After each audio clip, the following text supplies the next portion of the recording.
Okay, I'm going to speak of a dimension of late childbearing, fertility postponement. Oh yeah, sorry, it doesn't show. Yeah, thanks. Dimension of fertility postponement, which is not so much related to fertility itself, to the probability of conceiving, but rather, as Melinda Mills put it, to the offspring. I mean, baby's health, okay? So,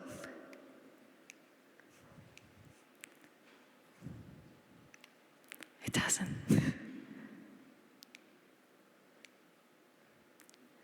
Yeah, now it should work. To give you a bit of a background, we know that advanced maternal age is linked to adverse perinatal outcomes. Different underlying mechanisms are the reason. There's a greater frequency of health conditions as women age, uterine, ovarian aging, placental pathologies, and also pathways which we don't really know.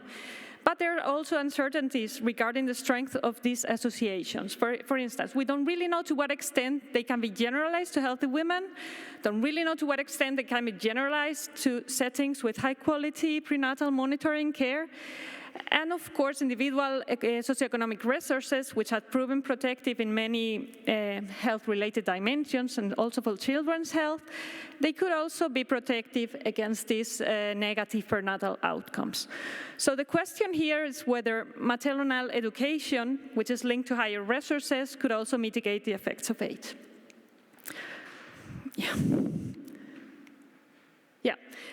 The Spanish context is a suitable context to approach the question for several reasons. It's a country with very pronounced childbearing postponements, especially among highly educated women. We also have a very marked labor market, inside or outside the labor market divide, with very high rates of unemployment, high rates of precarious employment, which places women with higher education in an advantaged position regarding working conditions and stress related to actual or potential unemployment. And in addition, we have universal access to high-quality pregnancy health care. So risk pregnancies, and those include those of women over 35, are very frequently monitored.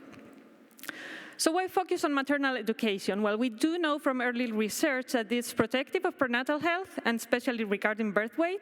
That's also the case in Spain, and that's also the case in context of economic uncertainty. It's associated with better prospects to maintain a healthy pregnancy, basically, for several reasons that I'm not going to dwell into because of time reasons, but yeah. So the question is whether it could interact with maternal age and somehow mitigate its impact. So the objective of this analysis is threefold. First of all, to examine how perinatal health is affected by maternal age within the Spanish universal high-quality pregnancy care context. The second one is to assess whether the potentially protective role of education holds across a wide range of prenatal health indicators in Spain, because we do know quite a lot about low birth weight, but not so much about the other indicators. And the third one would be to analyze whether maternal education interacts with age and somehow mitigates its effects.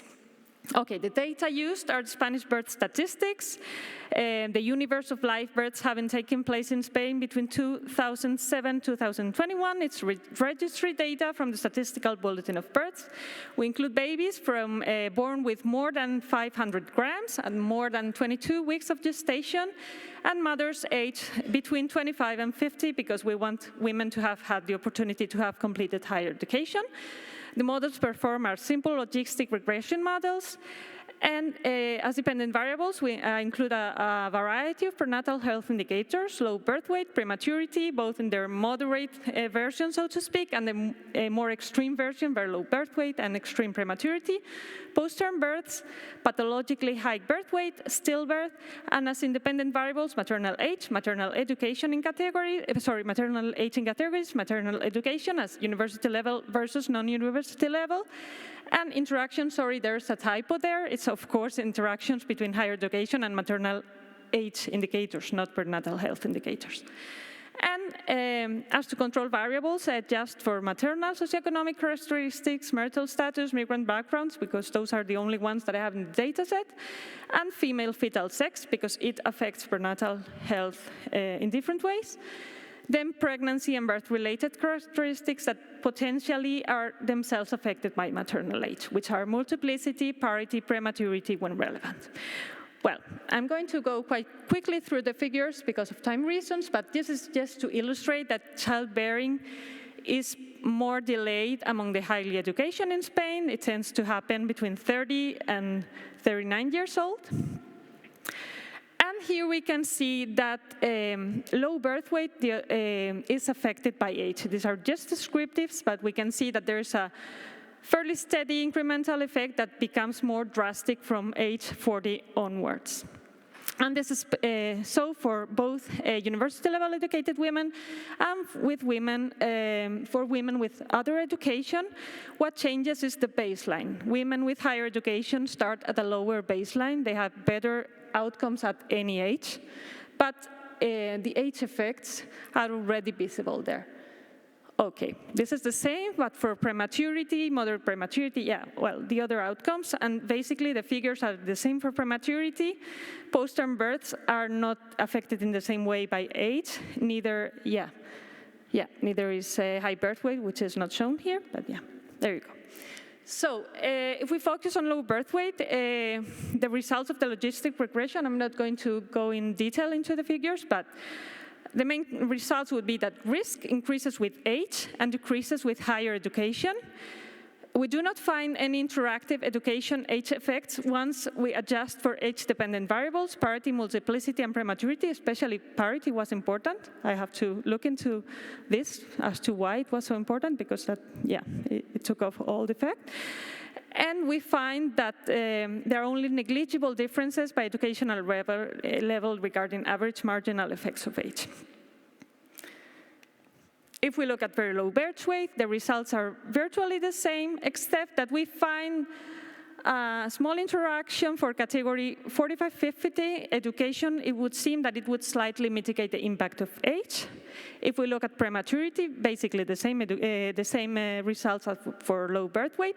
Risk increases with age, decreases with higher education, and education interacts negatively with age for categories 35 to 39, 44 to 44, once we adjust for those variables that are themselves affected by age. But that's, yeah, we find more or less the same results otherwise.